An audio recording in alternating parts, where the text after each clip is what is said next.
What's up guys, it's your boy Milano Miguel, back at it again with another video. Today is episode 1 of season 2 of the AC Milan vlog series, so here we go.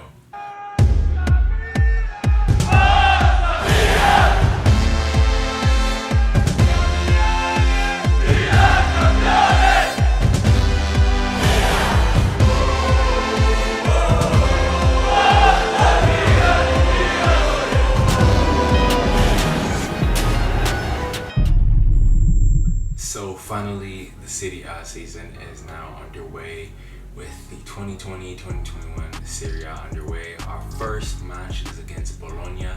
Now the last time that we played Bologna, we beat them 5-1, which was on the last match day of the 1920 Serie A season. So going into this game, Milan have a lot of positives. They won every friendly that they've played, and they've won each game that they've played in so far by 2 or more goals. So a lot of confidence. The worries for Milan is definitely the back line because they're missing Rosonerri due to injury. But other than that, everybody seems healthy. Leao is still recovering, but we're in good shape. So the starting lineup for Bologna: Donnarumma in goal, Calabria, Kier, Gabbia partnering up with him, Theo.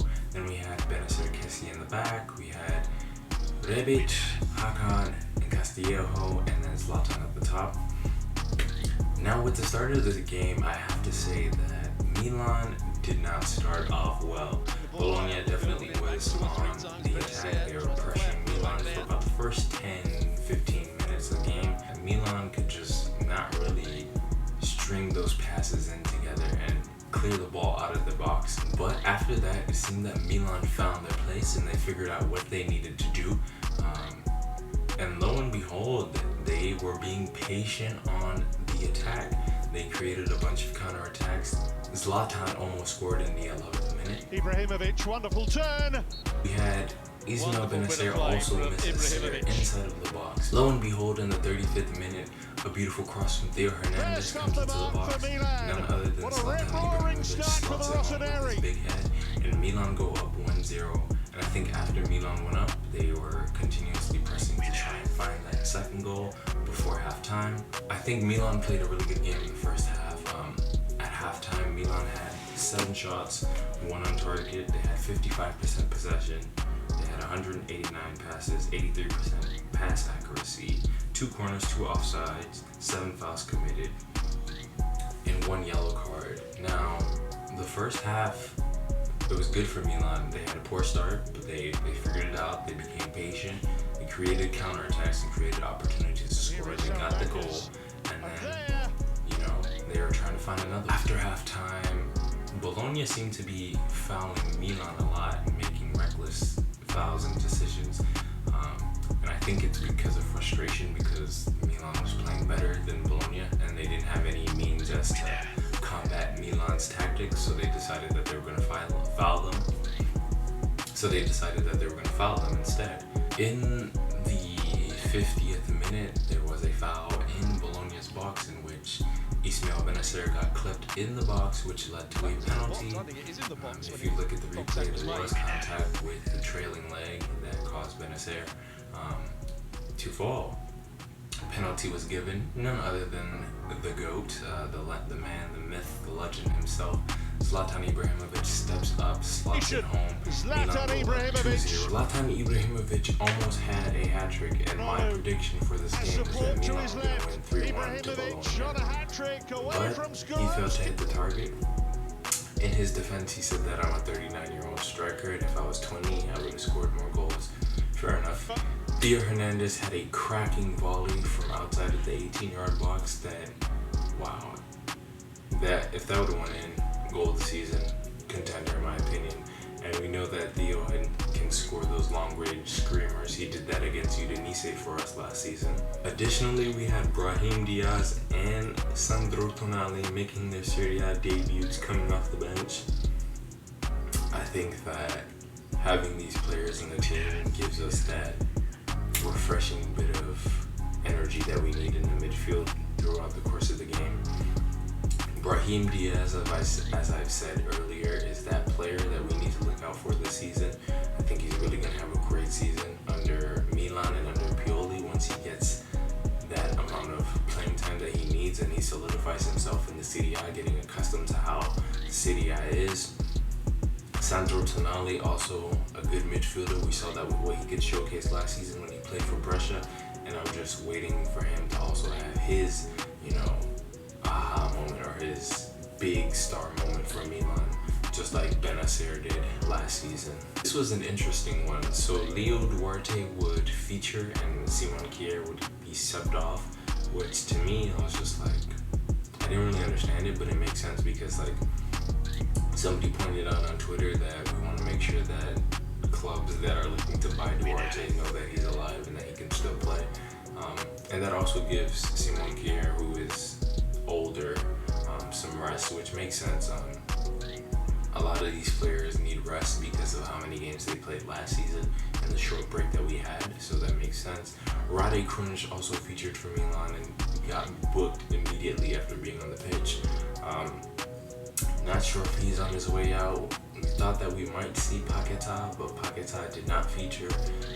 When Hakan did get subbed off after the game, he was a bit upset, but when the coach says come off, you gotta come off. It doesn't matter if it's Ibra, Hakan, Gigio, whoever it is, you gotta come off. Bologna, the red card in the 88th minute was just absolutely nonsense. It was a really stupid foul. Pulling of the shirt of Salamakers. I think Salamakers, when he is introduced into the game, played really well. Just hard-working player, got to that pace, and he did his job. He did what he needed to do as a sub off the bench. Gave us that new resurgence of energy that we needed after halftime. A bit of speculation if Samu Castillejo might be injured because of the tackle that was on him, which was kind of a bit gruesome, but we'll see what happens on that. I will say at the end of the game, Milan won 2-0, and my thoughts, Mattia Gabbia has improved. I'm not gonna lie, Olsen did, have him on skates, but Gabbia has definitely improved, and I'm looking to see more improvement so he can solidify himself as one of those players that we can use in our rotation. He still has a lot more work to do, but there's definitely been improvement since the first couple of starts that he's had at Milan, so that's good for him. Castillejo didn't play as best as we thought he would. Castillejo has had sort of a good spell since the restart of the Serie A season and since Suso left, so the performance that he gave against Bologna didn't really captivate that, but maybe he's tired, and hopefully he plays better. Hopefully he's not injured. So yeah, another thing to highlight, Theo Hernandez has resurged on defense. I think his defense in this game was definitely better. We have seen that he's improved defensively.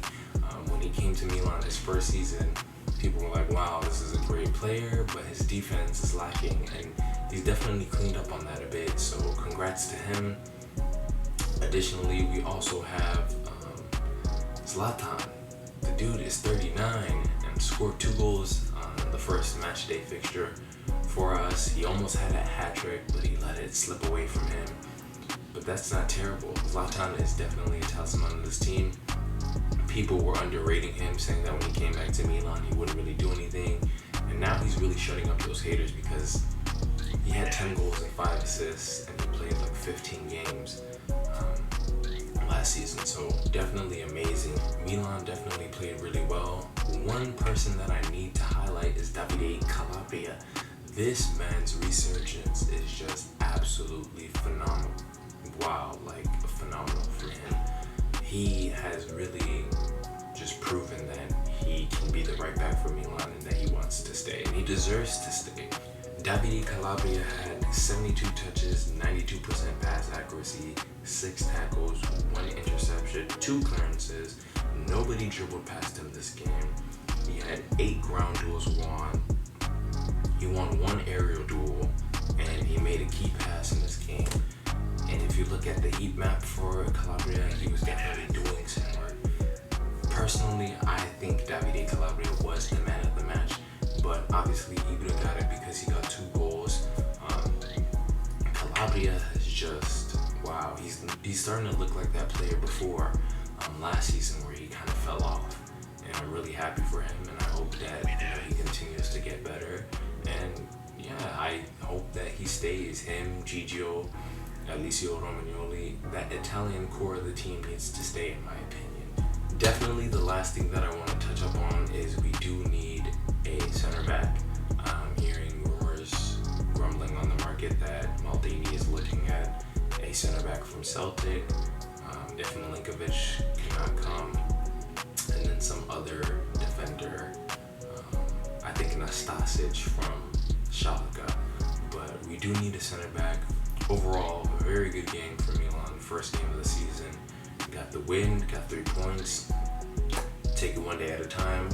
Next game, we just gotta play, pick up our heads. So that's really all I have for you guys. Thanks for watching. Forza Milan and peace.